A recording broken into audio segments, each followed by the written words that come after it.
Okay, नमस्कार दोस्तों, स्वागत है आपका साउंडफुल सोल में। आज हम बात करने वाले हैं चंद्रयान 3 के बारे में, जो कल ही लॉन्च हुआ है श्रीहरिकोटा से। तो चलिए शुरू करते हैं। चंद्रयान 3 से पहले चंद्रयान 2 की बात की जाए तो चंद्रयान 2 2019 में लॉन्च हुआ था, लेकिन एग्जैक्टली कुछ मिनट पहले मून पे लैंड होने से वो उसका कम्युनिकेशन लॉस्ट हो गया था स्पेसक्राफ्ट का, और इसी कारण वो वही में लॉस्ट हो गया था और फिर सारे सिग्नल्स नहीं मिले और फिर वो क्रैश लैंडिंग हुई उसकी मून पे। इसके बाद 2023 में 14 जुलाई को एग्जैक्टली 2:35 चंद्रयान 2 के बाद चंद्रयान 3 की लॉन्चिंग हो रही थी। फर्स्ट पॉइंट जो है चंद्रयान 3 के बारे में वो है, चंद्रयान 3 चंद्रयान 2 का एक फॉलो ऑन मिशन है जो कि एम करता है मून के दक्षिण ध्रुवीय यानी कि साउथ पोल पे सॉफ्ट लैंडिंग करने का। मतलब साउथ पोल जहाँ पे आज तक कोई भी कंट्री का कोई भी स्पेसक्राफ्ट नहीं गया है। पहला पॉइंट है, चंद्रयान कंसिस्ट ऑफ व्हाट। जो चंद्रयान में एक लैंडर है, एक रोवर है। चंद्रयान को लॉन्च करने के लिए जिस रॉकेट का इस्तेमाल किया गया था वो है LV-M3 from Satish Dhawan space centre Sriharikota. 2019 में चंद्रयान 2 का जो लॉन्च हुआ था उसमें क्रैशिंग होने के कारण बहुत कम्युनिकेशन लॉस्ट हो गया था, लेकिन कम्युनिकेशन लॉस्ट हुआ उसके बाद क्रैशिंग हुई, लेकिन फिर भी जो ऑर्बिटर है वो स्टिल फंक्शनल है और वो वैल्यूएबल डेटा प्रोवाइड करता है इसरो को। जो इम्पोर्टेंट पॉइंट है वो है लॉन्चर जिसने सपोर्ट किया विक्रम लैंडर को यहाँ से लॉन्च करने के लिए, वो है GSLV जियोसाइनस सैटेलाइट लॉन्चर व्हीकल है जिसकी हाइट 5 मीटर है। थर्ड पॉइंट जो है वो है, ये एक्सपेक्ट किया जाता है कि स्पेस क्राफ्ट अराउंड 23 अगस्त को मून की सरफेस को टच करेगा बहुत लंबे वॉयज के बाद, जो कि होगा 40 दिनों का। पूल में लैंड करेगा जहाँ पे चंद्रयान 1 ने वाटर के मॉलिक्यूल्स को फाइंड किए थे बहुत टाइम पहले।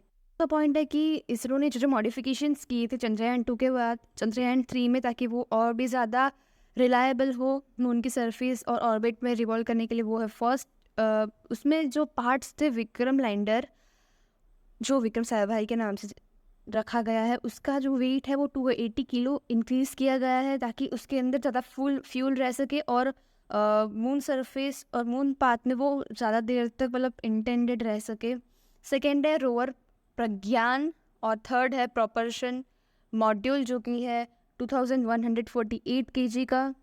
तो पॉइंट की बात की जाए तो पूरे क्राफ्ट का टोटल वेट है 3900 kg और रोवर प्रज्ञान और प्रोपल्शन मॉड्यूल की बात की जाए तो इन दोनों का वेट होता है 1752 kg।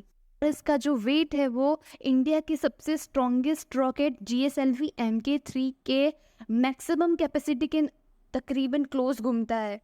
पॉइंट में बात की जाती है 3 फेजेस की। चंद्रयान 3 के 3 फेजेस है टोटल। फर्स्ट है अर्थ सेंट्रिक फेज, सेकंड है लूनर ट्रांसफर फेज और थर्ड है moon centric phase. Earth centric phase की बात की जाए तो वो प्री लॉन्च फेज कहा जा सकता है, जहाँ पे लॉन्चिंग पहले का पूरा सिस्टम के आसपास का जो फेज है वो, और उस फेज में जहाँ पे स्पेसक्राफ्ट अपनी डायरेक्शन को चेंज कर सकता है अपने लक्ष्य की तरफ घूमने के लिए। सेकेंड है लूनर ट्रांसफर फेज, जहाँ पे उसकी ट्रेजेक्टरी होगी वो ट्रांसफर होगी एकदम करेक्ट पाथ के लिए, वो अपनी ट्रेजेक्टरी को चेंज करेगा और वो लूनर ऑर्बिट के लिए लीड करेगा।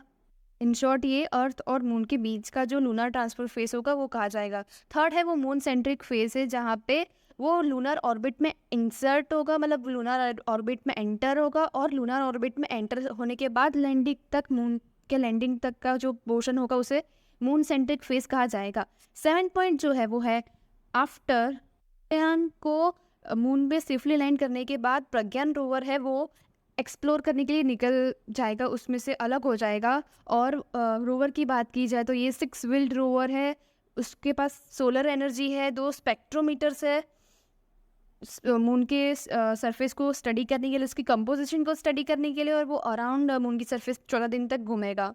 पॉइंट कंसिस्ट मतलब विक्रम 4 साइंटिफिक इंस्ट्रूमेंट्स को बियर करता है। फर्स्ट है सिस्मोमीटर मून क्वेक्स को डिटेक्ट करने के लिए। सेकंड स्टडी करता है हीट का मूवमेंट कहाँ से होता है लूनर सरफेस पे।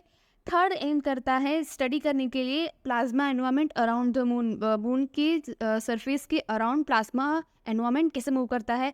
और फोर्थ है रेट्रो रिफ्लेक्टर, जो हेल्प करेगा ग्रेविटेशनल इंटरेक्शन मून और प्लैनेट्स के बीच में, दोनों मून का ग्रेविटेशनल फोर्स और प्लैनेट का ग्रेविटेशनल फोर्स के बीच का स्टडी करने के लिए, अंडरस्टैंड करने के लिए रेट्रो रिफ्लेक्टर हेल्प करेगा। 9th पॉइंट जो है वो है, जब मून की सरफेस पे लैंड करेगा तब उसकी हॉरिजॉन्टल वेलोसिटी 5 मीटर पर सेकंड से कम होगी, वर्टिकल वेलोसिटी 2 मीटर पर सेकंड से लेस होगी और स्लोप होगा अबाउट 120 डिग्री से कम होगा।